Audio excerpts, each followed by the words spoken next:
काही महिन्यांपूर्वी बारामतीत एक विमान अपघात झाला आणि राज्यानं आपला लाडका दादा गमावला।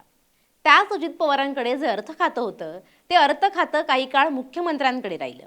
गेल्या वेळेचं बजेटही मुख्यमंत्री फडणवीसांनीच मांडलं। मात्र महायुतीत अर्थमंत्री पद हे राष्ट्रवादीच्या वाट्याला असल्यानं ते परत घेण्याची तयारी अजित पवारांच्या राष्ट्रवादीत सुरू असतानाच आता एक नवा ट्विस्ट आलाय। कारण रात्री फडणवीसांसोबतच्या भेटीनंतर राष्ट्रवादीच्या नेत्यांची भाषा बदलली आहे। डिलिमिटेशनला पाठिंबा देण्याबाबत चाचपणी सुरू झाली आहे। त्यामुळे शरद पवारांची राष्ट्रवादी एनडीए सोबत म्हणजे सरकारसोबत गेल्यास हे अर्थमंत्री पद जयंत पाटील यांना मिळणार का, याची सध्या तुफान चर्चा सुरू आहे। रात्री जयंत पाटील आणि मुख्यमंत्र्यांच्या भेटीत नेमकं काय घडलंय पाहूयात या व्हिडिओमधून। नमस्कार, मी मृणाली पिळणकर। महाराष्ट्राच्या राजकीय वर्तुळात सध्या अभूतपूर्व आणि अत्यंत नाट्यमय घडामोडी घडताना दिसतायत। राष्ट्रवादी काँग्रेस पक्षातील फुटीनंतर निर्माण झालेला राजकीय पेच आता एका वेगळ्याच वळणावर येऊन ठेपलाय। महायुती सरकारच्या स्थापनेनंतर आणि ज्येष्ठ नेते अजित पवार यांच्या निधनानंतर राज्याच्या राजकारणातील समीकरणं वेगानं बदलली आहेत।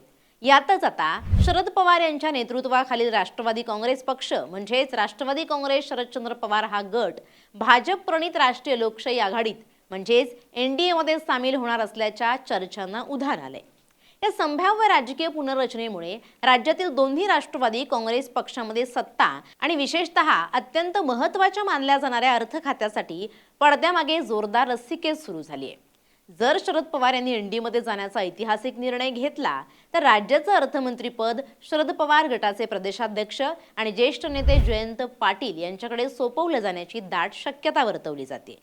या शक्यतेमुळे महायुती सरकारमधील अंतर्गत वातावरण कमालीचं तापलं असून राजकीय डावपेचांना वेग आलाय। राज्यात उद्भवलेल्या या नव्या परिस्थितीची पाळंमुळं नुकत्याच झालेल्या काही अत्यंत महत्त्वाच्या आणि गुप्त बैठकांमध्ये दडलेली आहेत। मुंबईतील मुख्यमंत्र्यांचं अधिकृत निवासस्थान असलेल्या वर्षा बंगल्यावर नुकतीच एक अत्यंत महत्त्वाची बैठक पार पडली। या बैठकीला राज्याचे मुख्यमंत्री देवेंद्र फडणवीस यांच्यासह शरद पवार गटाचे प्रदेशाध्यक्ष जयंत पाटील उपस्थित होते। विशेष म्हणजे या बैठकीत अजित पवार गटाचे ज्येष्ठ नेते सुनील तटकरे आणि प्रफुल्ल पटेल हे देखील सहभागी झाले होते। जयंत पाटील यांनी मुख्यमंत्री देवेंद्र फडणवीस यांची भेट घेतल्याचं वृत्त समोर येताच राज्याच्या राजकीय वर्तुळात खळबळ उडाली।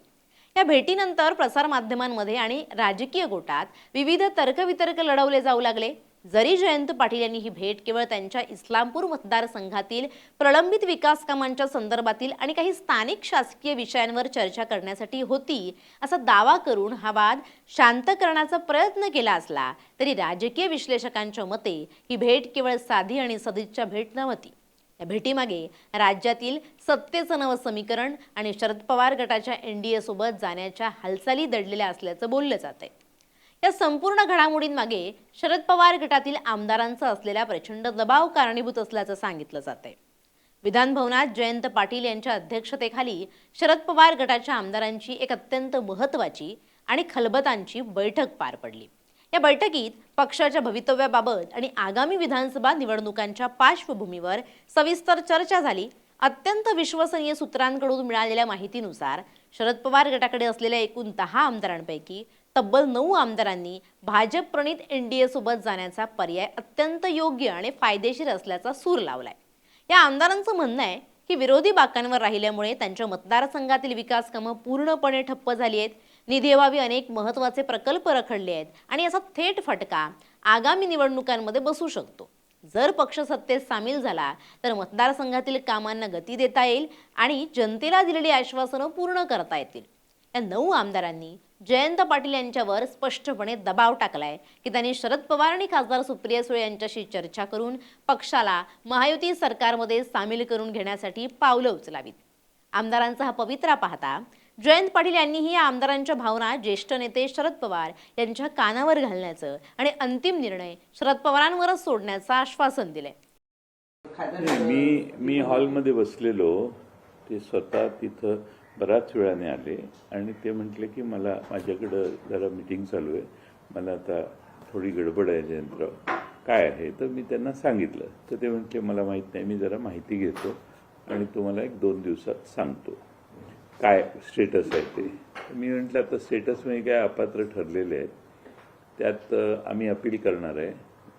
अपील नगरविकास मंत्र्यांकडे असतं पण तुम्हाला आणि त्यांना दोघांना भेटून सांगावं अशी त्यातली भाग आहे म्हणतं. नाही, पण त्यावेळेला सुनील तटकरे खासदार तिथे ते कोणी आहेत, नव्हते. त्याबद्दलची तुम्हाला काही कल्पना होती का? नाही नाही, मला मला मला मला कुणाची भेट झाली नाही. ते मी हॉलमध्ये तिथे एकटाच होतो.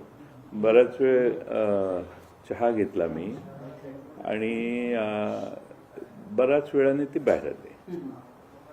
पण मग आता हा को इन्सिडेंट मानायचा का की तुम्ही त्याच नाही, मला माहित नाही. मला कसं कळणार कोण आहे ते, कोणाशी चर्चा करत होते याची मला काही माहिती नाही.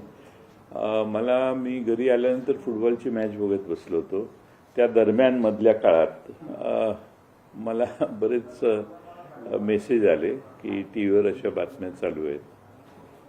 मग मी म्हटलं तुम्हाला रात्री त्रास द्यायला नको, सकाळीच बोलू. पण मग या ज्या आता पुन्हा विलिनीकरणाच्या ज्या काही चर्चा सुरू झालेल्या आहेत त्याचा आणि काही संबंध नाही हो. ईश्वरपूर आमचं शहर जे आहे त्याच्या नगराध्यक्षपदाचा निर्णय हा चुकीचा झालाय एवढंच मला त्यांच्या कानावर घालायचं होतं. आणि दुसरं कोणतंही काम नव्हतं, त्यामुळे माझ्याकडे कुठला कागदही नव्हता. मी त्यांच्याकडे काही निवेदन दिलं वगैरे अशी काही भानगड नाही. मी जाऊन त्यांच्याशी बोललो. ते बऱ्याच वेळाने बाहेर आले, कारण त्यांनी बाहेर आले मला सांगितलं सॉरी माझं जरा मीटिंग चालू आहे पण काय आहे सांगा. मग मी त्यांना सांगितलं. सांगून भेट झाल्यावर मी निघून आलो. त्या पलीकडं कोणती चर्चा करण्याचा प्रश्नच उद्भवत नाही ना. आता या संभाव्य सत्तांतराच्या चर्चेमुळे दोन्ही राष्ट्रवादी पक्षांमध्ये अर्थ खात्यावरून थेट संघर्ष सुरू झालाय. अजित पवार यांच्या निधनानंतर राज्याचं अर्थमंत्रीपद सध्या मुख्यमंत्री देवेंद्र फडणवीस यांच्याकडे अतिरिक्त कार्यभार म्हणून आहे. मात्र महायुतीच्या मूळ सूत्रानुसार हे अर्थमंत्रीपद अजित पवार यांच्या राष्ट्रवादी काँग्रेसकडे होतं. त्यामुळे आता अजित पवार गटाचं नेतृत्व करणाऱ्या सुनेत्रा पवार, पार्थ पवार आणि सुनील तटकरे यांनी या खात्यावर आपला हक्क कायम ठेवण्यासाठी जोरदार मोर्चेबांधणी सुरू केली आहे. अजित पवार गटाचं म्हणणं आहे की हे खातं महायुतीमधील त्यांच्या वाट्याचं आहे, त्यामुळे ते दुसऱ्या कोणत्याही गटाला किंवा पक्षाला दिलं जाऊ नये. दुसरीकडे जर शरद पवार गट एनडीएमध्ये सामील झाला तर जयंत पाटील यांच्यासारख्या प्रशासकीय आर्थिक बाबींचा प्रदीर्घ अनुभव असलेल्या नेत्याला पक्षात मानाचं स्थान द्यावं लागेल. जयंत पाटील यांनी यापूर्वी राज्यात प्रदीर्घ काळ अर्थमंत्री म्हणून अत्यंत यशस्वीपणे काम पाहिलंय. राज्याच्या अर्थव्यवस्थेची आणि बजेटची त्यांना खडानखडा माहिती आहे. त्यामुळे शरद पवार गट महायुतीत आल्यास जयंत पाटील यांनाच राज्याचं अर्थमंत्रीपद दिलं जावं असा आग्रह शरद पवार यांच्याकडून धरला जाऊ शकतो. या दोन प्रमुख नेत्यांच्या आणि गटाच्या महत्त्वाकांक्षांमुळे अर्थ खातं कोणाकडे जाणार यावरून महायुतीत मोठी रस्सीखेच पाहायला मिळते. या सगळ्या राजकीय भूकंपाच्या चर्चांवर पक्षांतर्गत तीव्र मतभेदही समोर आले आहेत. शरद पवार गटातील 9 आमदार जरी सत्तेत जाण्यासाठी आग्रही असले तरी पक्षाचे तरुण नेते आणि आमदार रोहित पवार यांनी या भूमिकेला अत्यंत कडक शब्दात विरोध दर्शवलाय.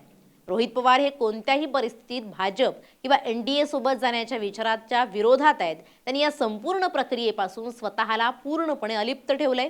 रोहित पवार यांच्या मते पक्षाने नेहमीच भाजपच्या विचारसरणीचा आणि त्यांच्या धोरणांचा विरोध केलाय. त्यामुळे केवळ सत्तेसाठी किंवा निधीसाठी भाजपसोबत जाणं पक्षाच्या मूळ तत्वांना हरताळ फासणारं ठरेल.